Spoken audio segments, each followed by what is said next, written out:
Hello, from a rainy and moody Bucharest. I'm sure you can hear the rain right now. It's dumping outside, but it's cool. I love the vibe, so I hope you don't mind that I'm shooting in a little bit of a different location this time. Today I wanted to share with you some thoughts and reflections on what I've learned through the process of failing to write a book. And I say failing from the perspective of I've tried to write a book and that book does not exist today. So it's a failure from that perspective. Do I see the entire experience as a failure? No, I've learned a lot. And I don't really have that mindset where, if something doesn't pan out the way that you think it will, that it's a failure. I think this will be interesting for anybody who is interested in writing their own book or in the process of writing their own book, but also for people who have no interest in writing a book whatsoever. I think these are reflections on what it is like to embark on a larger scale project that takes oftentimes years, and how easy it is to lose track of your original intentions as you delve deeper and deeper into this project. So this story begins, let's say, in October of 2020, when I took a month off from posting videos on YouTube. I went to Portugal, had a wonderful time there, and with all that free time to think and reflect on life, I suddenly had the bandwidth to take on a new project, which was at the time to try writing a book. And it's something I'd been thinking about for a long time, and it felt like the time to give it a shot. So I began writing a lot, certainly every week, but my goal was to write every day. And I wasn't always successful, but the point is that I was writing very regularly. I don't remember how long this went for, but it was a period of months until the point where I had, I want to say, like 40,000 words. I don't remember how many pages that was. I think it was well over 100. But the first lesson I learned in the process of writing a book is that you will basically puke out pages upon pages of material, and you're lucky if you end up keeping 1% of that, if even 1% is usable. After a few months of doing this, after having what essentially equated to a very early rough draft and a manuscript, a V1 of this book, I found a writing coach who was lovely to work with, very helpful, and who connected me with an editor, somebody who read through my manuscript and gave me feedback. And this feedback was very useful. It basically destroyed a lot of what I had worked on, as it was very good feedback. She was able to read what I had written and poke a lot of holes in it, which is what you want, right? You want that to happen before you publish a book, not afterwards. So I went back to the drawing board, right? I sort of went back to square one, threw out a lot of that first manuscript, kept pieces of it, and continued to write very regularly until I had a second manuscript. And this was yet again over 100 pages long, tens of thousands of words. Not that any of that matters, because the quantity says nothing about the quality, but a lot of work and time had gone into this. One really important detail of this story is that at the time, I was signed with one of Hollywood's big 4 talent agencies, okay? These were the people that were helping me get my brand deals for YouTube, but they had other branches as well, and one of them was a literary branch. And so therefore, by extension, I had a literary agent. Even just getting a literary agent is a victory in many ways. They have to believe in you, because they have to think, okay, this person is capable of making something that will sell, that people will buy. I mention this because I felt this obligation almost to take advantage of this thing that I had that a lot of people struggle to get. An agent's job is to make you money. That's what they're there to do. My agents were very good at that. They were really good at what they do. I have no criticisms on that front. In fact, this whole story is not about criticizing any of the people that I worked with in any shape or form. But it's important to point this out because they're thinking in commercial terms. And again, this is an important detail because I actually had what I believe to be an excellent literary agent. She was very good at what she did. And when I showed her this second draft, this second manuscript of my book, she took a look at it and she was very clear with me. She said, "This is not going to sell well in its current form. This needs work." And that's what you want from a literary agent. You want them to push you. You want them to use their expertise to guide you towards creating something that's commercially viable. That's what we're all here to do, right? If I write a book that sells poorly, we all lose. I jeopardize the possibility of having a longer term relationship with that publisher. My agents don't make money and I don't make money. But notice how all I'm talking about right now is money. When this all started, money wasn't in my mind. This all was sparked by an idea, something I was passionate about and excited to explore. right? I picked a theme that had nothing to do with market viability. I wanted to write about fear. And somewhere along the way, especially in these conversations with my literary agent, with different people I was meeting along the way, I got this idea in my mind that maybe I can do it all. Maybe I can write a book that I'm passionate about, that matters a lot to me, but is also a commercial success, which also makes me money and can be a big stepping stone in my career and lead to more opportunities. Maybe I can do it all. I don't think that's an unreasonable thought to have. In some shape or form, I think we all have these thoughts. So my literary agent looks at this manuscript. She tells me this, right, that this needs work. And she makes a suggestion. She says, let's find you a collaborator. Let's find you an experienced writer who has written successful books that have sold well, and let's bring them into the process. And you know what, on top of it, you, as in me, I can pick the person that I'm working with. And I was hesitant because I was like, well, I want to be the one who's writing this book. But I also thought to myself, you know what, maybe this could be an investment. Maybe this could be a really unique and interesting way to learn and grow as a writer by working with somebody who's very experienced and skilled in their own right. And if they could help me write a successful book, win-win. And if I can pick this person myself, win-win-win. So I begin interviewing a few people, and I find somebody that I click with, and we begin this process now for what is essentially a third version, a third draft of this book. And I send them everything that I've written, hundreds of pages worth of material. I send them stuff I've written for my newsletter, scripts that I've written for videos, just thoughts and reflections and sources of inspiration. We have phone calls that are recorded to capture, my thoughts and what's exciting to me and what I want to get out of this book.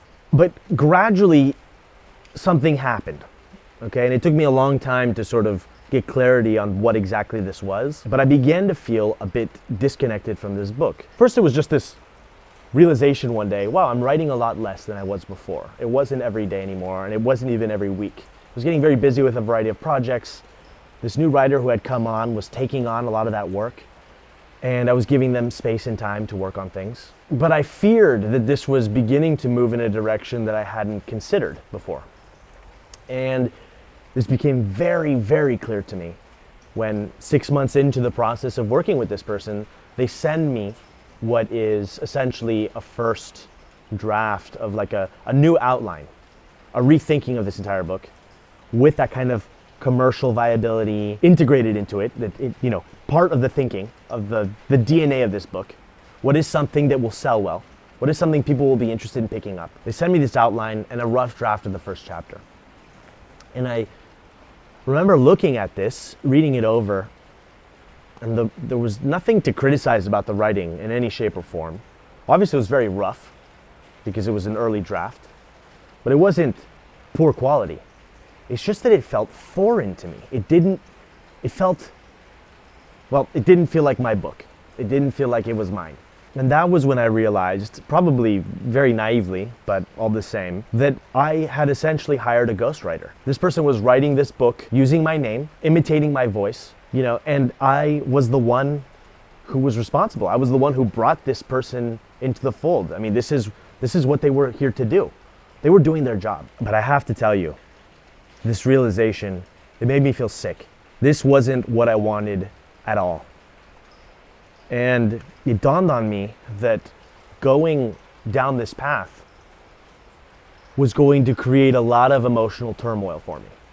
Because let's say I push through and we make this book and it's a big commercial success. Will I have that excitement and that drive to be promoting it when it doesn't even feel like it's my own? When I'm not even fully connected to the message? I don't think so. That's the thing. I wasn't thinking long term. I was just thinking, oh my gosh, I want this new exciting step in my career so that I can have all these new doors open to me. But do I even want those doors to be open to me? Were those the doors that I wanted to take? And I realized at that moment that it wasn't. This was not the approach that works for me. And it was intense. Of course, there were a lot of stakes because in the conversations that I had with my literary agent, she felt confident that I could get a 6-figure deal for this book. That's a lot of money. I was thinking about all the different things I could do to promote it, and then future books that I could write if the publishers are happy. But when I saw this outline in that first chapter drafted out for me, it all started crumbling in front of me. I just realized I wasn't going to want to promote a book that didn't feel like it was mine. And no amount of money was going to change that. No amount of money was going to make me feel good about this. My more pure intentions, that initial spark that got me started in this whole process, it got muddled with all this strategic thinking of how I could further my career and make more money and whatever. And thinking about your career and thinking about making money, none of that's evil. There's nothing wrong about that. But it did take away the soul of this project for me. So I dropped it. I let it go. And I took a year off from working on this, just to get some space and distance and to reflect on what I had learned from this whole process. I felt I was rushing. I wanted to bring this life as quickly as possible, whatever the cost, including the contents of the book itself. Now, the desire to write this book has returned. I think at this stage, it's going to be a different book.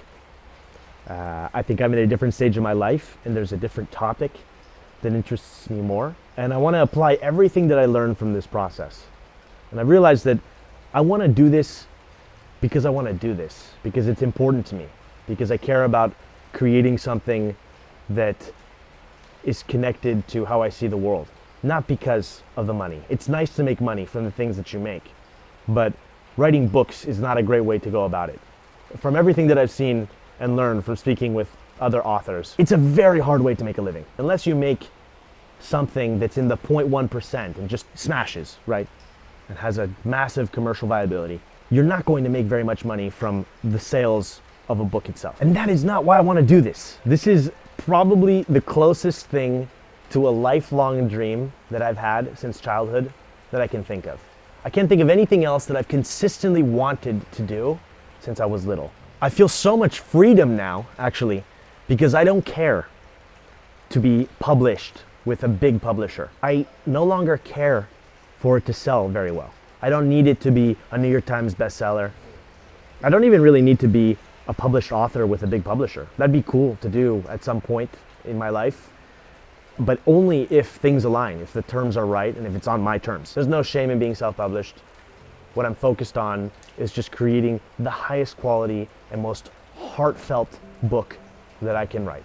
It is my belief that if I write something that's meaningful to me, the right people will find it, and then they'll recommend it to their friends and family, potentially, and that things just work out in the way that they're supposed to. It's kind of funny because, had I not rushed into things, had I not been so focused on making something that's commercially viable, I would be 3 years into the process of writing a book, and maybe a book would already exist, right? But at this stage, I'm starting from square one yet again, and that's okay. I learned some very valuable lessons. I don't feel that in any way this was a waste of time or resources. I'm so grateful to have this clarity. But it is a big lesson it's sort of like the tortoise and the hare sort of thing, right? Where had I gone slowly, had I stayed connected to my original intentions, who knows where I'd be right now. Hopefully I've really learned this lesson so I can apply it this second attempt to writing a book. And I'm excited. I really look forward to going for it again with a little bit more maturity, a little bit more clarity on what I'm doing and what I want out of it. I just want to reiterate, because I really want this to be extremely clear. I harbor no ill will towards anybody that I mentioned in this story. I think my agents were great. I think the writer that I worked with was fantastic. It just didn't align. And this was entirely of my own doing. I think I just had to go through this process to get clarity on what I really want. So if you are interested in following along with this journey of mine, if you'd like to know more as I have updates, whenever they may be, let me know. Let me know in the comments. I'd love to hear from you. I will probably send updates if I have them through my newsletter. So I'll leave a link to that in the description if you want to check it out. I'm grateful for two things. Well, for a lot of things, but two things stand out. The first is that I'm able to look at this entire experience with gratitude and not frustration that, oh my gosh, I didn't get that result that I wanted. Life does this to you, right? You think you know what you want, and then life happens. But I'm also grateful for all of the clarity that came out of going through this entire journey, and that I have that now with me, and I can use that in whatever future project I embark on. Life is long. Life is at least long enough to be able to go slowly and intentionally through the projects that are meaningful to you. And for that I am grateful too, because it's just not worth it if you're rushing through it and going about it with the wrong intentions. Anyway, that is enough ramblings from me on this topic. Like I said, I'd love to hear your thoughts in the comments if you're watching this on YouTube. And I'd really love to hear from anybody who has had a similar experience, either writing a book of your own, or perhaps it was a different kind of multi-year long project or endeavor. I'm curious. I think it's just so fascinating to see how difficult and delicate it is to stay connected to the soul of something. All right, thank you so much for listening or watching, and I hope to see you soon. One thing I'd like to very quickly mention while I have your attention is that I will be running my very final live cohort of my filmmaking and video editing masterclass, frame by frame. After we finish this last one, there will be no more live cohorts where my team and I host live sessions that you can join where we provide feedback or answer your questions directly. We cover the 3 main stages of video creation, which is writing or pre-production, shooting or production, and editing, perhaps the most important part, post-production. There are more than 30 hours of material, so an abundance of information that you will retain lifetime access to go at your pace and absorb whenever you can and whenever you feel like. I'm super proud of what we made. It represents the totality of what I have learned throughout my entire video making journey. The cart is only available for a limited time. It opens in a few days, and it's only going to be open for a few days. If you want to check it out, you can go to fxfcourse.com, and I'll leave a link in the description. Thank you.